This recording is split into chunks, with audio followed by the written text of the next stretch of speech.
जितना हम इस आध्यात्मिक ज्ञान के साथ अपने जीवन को आगे बढ़ा सके,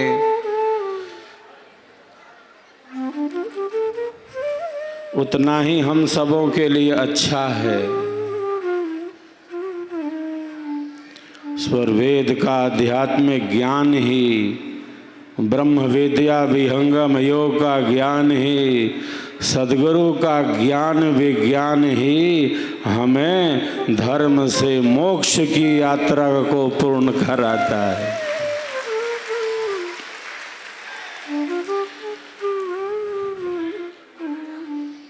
विहंगम योग की भक्ति, विहंगम योग की भक्ति ज्ञान युक्त है, थोड़ा स्थाना भाव है, इसलिए कुछ व्यवहारिक प्रतिकूलताएं भी होती हैं। फिर भी आपको इसकी परवाह कहाँ, प्रतिकूलताओं की परवाह कहाँ। आप तो श्रद्धा भाव में ही स्थित हैं, सेवा भाव में ही स्थित हैं।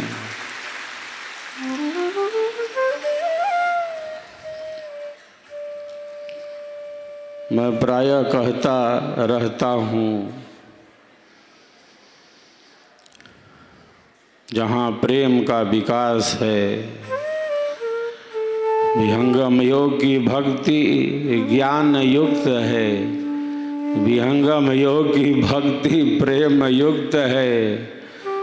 जहाँ प्रेम का विकास है, जहाँ प्रेम की पूर्णता है, जहाँ परम प्रेम है, वहीं परमात्मा का वास है, वहीं परमात्मा का वास है। जितना हम प्रेम बढ़ा लें, अंतरात्मा में जो प्रेम रस की धारा है,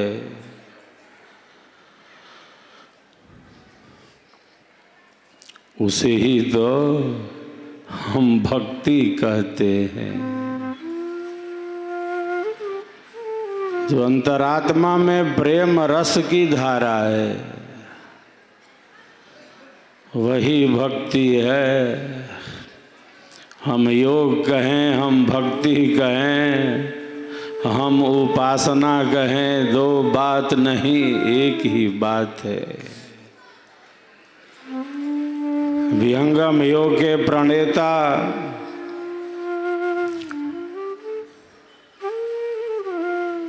हम सबों के परमाराध्य अनंत श्री सद्गुरुदेव भगवान की पावन पुण्य तिथि हमें पावन बना रही है। सद्गुरुदेव का देह त्याग,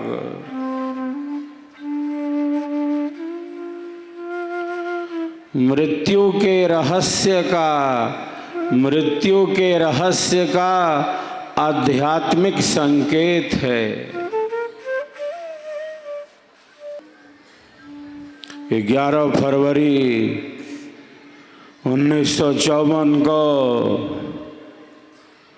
झूसी आश्रम में पावन गंगा तट पर कुंभ के अवसर पर सद्गुरुदेव भगवान ने योग मुद्रा में स्थित होकर अपने भौतिक शरीर का परित्याग किया था।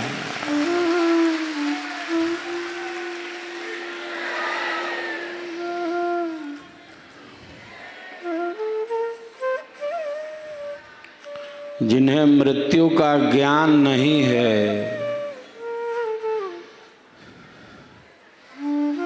वे प्रकृति चक्र के प्रबल वेग में खुद को संभाल नहीं पाएंगे।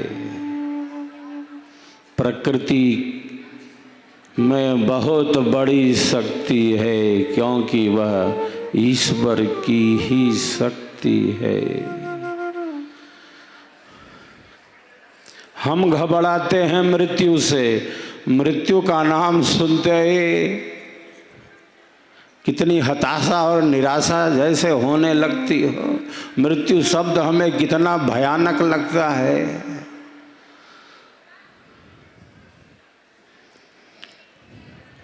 क्योंकि हमने अनंत बार हमने मृत्यु के दुख को झेला है। प्राणों के छूटने का भय क्या होता है हम भली भांति जानते हैं, इसलिए हम मृत्यु से घबराते हैं।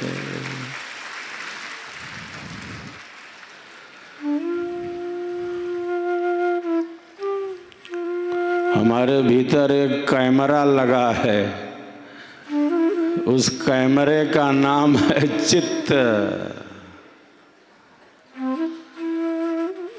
जैसे हमारे 10 बाह्य करण हैं, आँखों से हम देखते हैं, कानों से हम शब्दों का श्रवण करते हैं, नासिका में घ्राण शक्ति है, जिह्वा से हम रस ले रहे हैं, ये खट्टा है, ये मीठा है, ये तो बहुत तीता है भाई, ये कटु है, ये कसाय है, ये तिक्त है। त्वचा जो सिर के शीर्ष भाग से पैर के तलवे तक त्वचा है, त्वक इंद्रिय है, जिससे स्पर्श का अनुभव प्राप्त हो रहा है। हाथ, पैर, वाणी, पायु और उपस्थ, ये 5 कर्म की इंद्रियां हैं। हम इंद्रियां किसे कहते हैं? जो शरीर रूपी रथ को जो शरीर रूपी रथ को आगे बढ़ाती जा रही हैं, उन्हें हम इंद्रियां कहती हैं, जो इस रथ को खींचे लिए जा रहे हैं।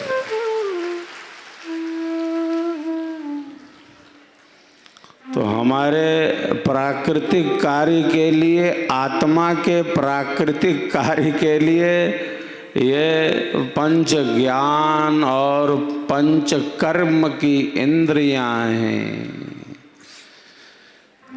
ज्ञान और कर्म से ये शरीर चल रहा है।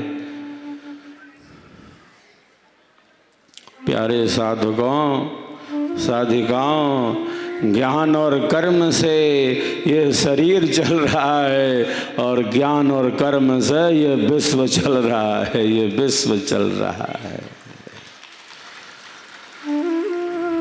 ये हमारे 10 बाह्य करण हो गए, 4 हमारे भीतरी करण हैं।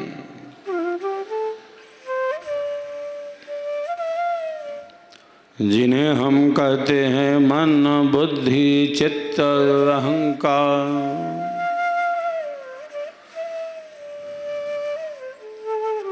मन से मनन, बुद्धि से विवेचन, चित्त में संस्कार हैं सूक्ष्म रूप से स्थित।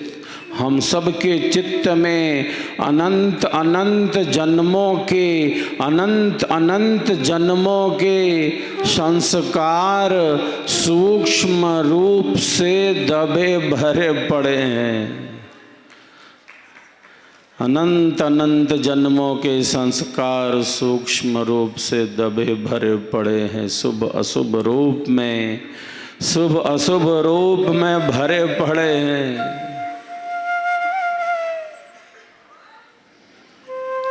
कई बार ऐसे संस्कार उदित हो जाते हैं कि जैसे आत्म कल्याण का जो इच्छुक व्यक्ति है बिल्कुल हताश होने लगा हो, निराश हो गया हो। कई बार जिज्ञासु यह जिज्ञासा करते हैं कि ऐसे विचार कैसे आ गए। आध्यात्मिक जीवन में यदा कदा इन सब स्थितियों से हमें दो चार होना पड़ता है। ये प्रकृति का कुचक्र है, ये जो जैसे मन का दुष्चक्र है।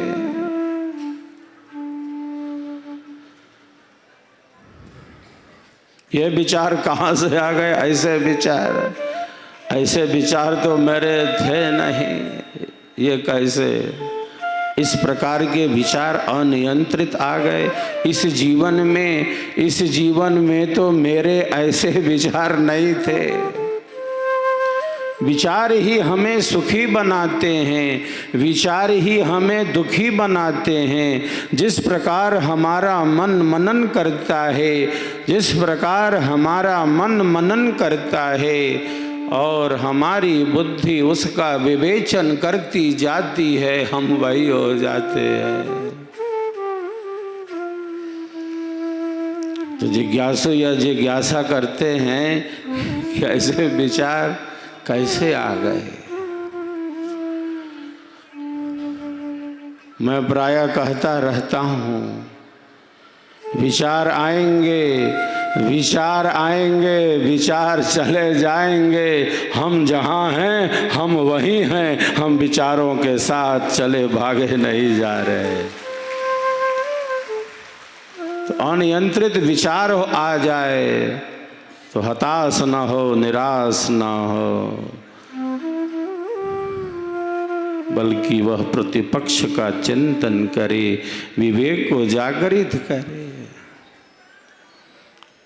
तो जन्म और मरण के संस्कार हमारे चित्त में दबे भरे पड़े हैं। इसीलिए जब भी हमारे प्राणों पर संकट आता है, जब भी हमारे प्राणों पर संकट आता है, हम सभी घबरा जाते हैं। सभी प्राण वाले, छोटे शरीर वाले से लेकर बड़े शरीर वाले तक, प्राणों पर आए संकट को दूर करना चाहते हैं, क्योंकि हमें पता है कि प्राणों के छूटने का भय क्या होता है। हमारे परमाराध्य सद्गुरुदेव भगवान क्या कहते हैं? हम घबराते हैं मृत्यु से, हमारे सद्गुरु क्या कहते हैं? अरे मृत्यु क्या है, मृत्यु क्या है? मृत्यु तो मेरे लिए एक खेल है, एक क्रीड़ा के समान है। मैं तो जब चाहूं इस शरीर को छोड़कर निकल जाऊं, बाहर निकल जाऊं। योगी बाहर से बोलता है, सद्गुरु ने आकाशवाणी की। हम विचार करें, हमारे सद्गुरुदेव भगवान चेतना के कितने ऊंचे शिखर पर स्थित हैं। योगी वही होता है, सद्गुरुदेव भगवान ने कहा, योगी वही होता है जो जब चाहे शरीर को छोड़कर निकल जाए, शरीर छोड़कर अपने भावों को प्रकट करे। आज विश्व के बुद्धिजीवी, चिंतक, विचारक, दार्शनिक होते तो देखते भारत का योगी किस प्रकार से अपने भौतिक शरीर का परित्याग करता है। हम सबका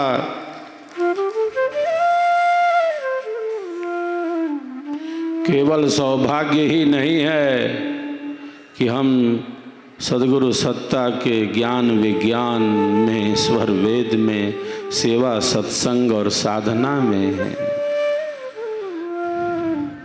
मैं प्रायः कहता हूँ, ये हमारा केवल सौभाग्य ही नहीं, ये हम सबका परम सौभाग्य है, ये हम सबका परम सौभाग्य है।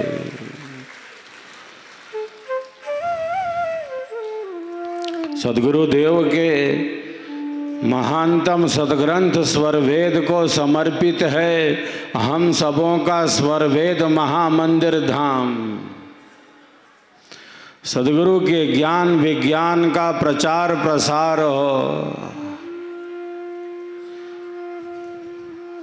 प्रचार तो सद्गुरु ने कर दिया है, सेवा के माध्यम से हमारा कल्याण हो जाए, विश्व का कल्याण हो जाए। इसीलिए सद्गुरु ने हमें यह संदेश दे दिया आध्यात्मिक ज्ञान का, सेवा का।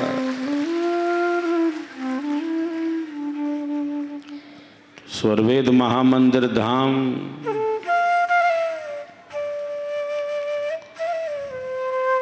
सद्गुरु देव को ही समर्पित है। सद्गुरु की पावन पुण्य तिथि पर स्वरवेद महामंदिर के अधूरे निर्माण कार्य को भी पूर्ण करने का हम सब संकल्प ले रहे हैं। सद्गुरु के ज्ञान विज्ञान को जन जन तक पहुंचाने में अपने समय का सार्थक उपयोग करने का भी हम विशेष संकल्प ले रहे हैं।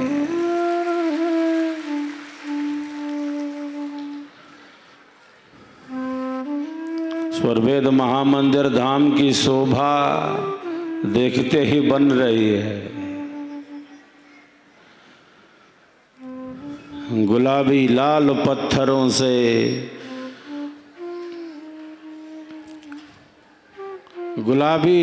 पत्थरों से हम सबों का स्वरवेद महामंदिर धाम सज चुका है, समर चुका है।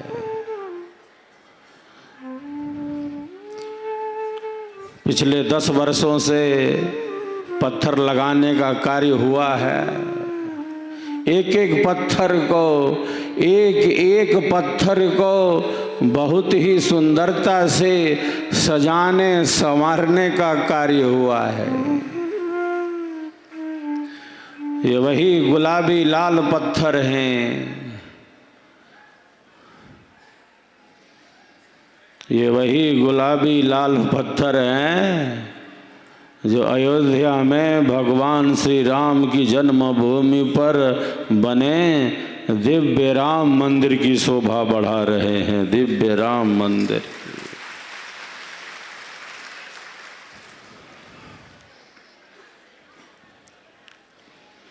स्वरवेद महामंदिर निर्माण का आध्यात्मिक अर्थ है। स्वरवेद महामंदिर निर्माण की आध्यात्मिक भूमिका है।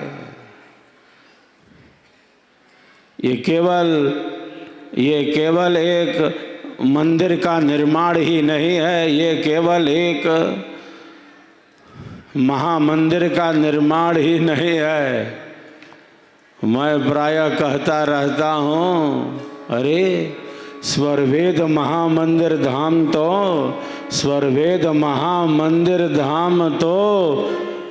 लाखों लाख जीवों के कल्याण का निर्माण है, कल्याण का निर्माण है।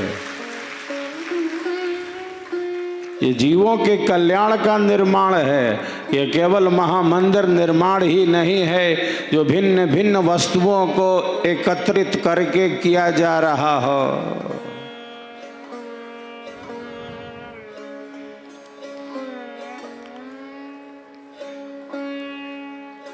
स्वरवेद महामंदिर निर्माण का अर्थ है दिव्य मानव निर्माण। स्वरवेद महामंदिर निर्माण का अर्थ है शुद्ध अंतःकरण का निर्माण। स्वरवेद महामंदिर निर्माण का अर्थ है अहंकार मुक्ति का निर्माण, परम प्रेम का निर्माण, सेवा का निर्माण। सेवा से हमारा कल्याण तो होता ही है, किंतु केवल हमारा कल्याण ही होता हो सेवा से, ऐसी बात नहीं है। यज्ञ हम केवल स्वयं के लिए नहीं करते, ये आहुतियां हम केवल स्वयं के लिए ही नहीं समर्पित करते, अपितु विश्व के कल्याण की कामना के साथ यह यज्ञ है, यह सेवा कार्य है।